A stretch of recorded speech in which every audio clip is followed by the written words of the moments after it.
Last week we talked about the Republican Party's official platform, and this week the nation's focus has turned to the Democratic National Convention, at least for this week.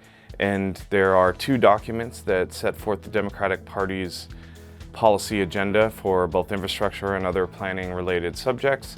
One is an infrastructure plan released by the Hillary Clinton campaign earlier in the primary season, as well as the Democratic Party's official party platform.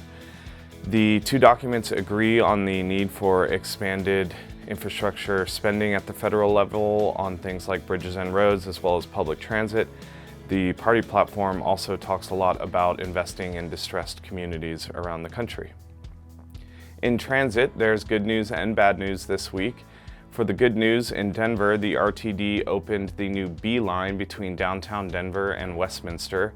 The B line is just the latest in a series of transit openings in Denver recently. There are also two more commuter rail lines expected to open by the end of the year. And for the bad news, in New York City, the MTA announced that they will have to shut down the tunnel under the East River used by the L train for 18 months starting in 2019. 225,000 people use the L train every day to cross the East River between Brooklyn and Manhattan. For housing news from one of the most expensive markets in the world, Vancouver will tax foreign real estate investors an extra 15% whenever they buy property in the city of Vancouver. And finally, Google Maps released a new design this week that has a couple of new features and a new look.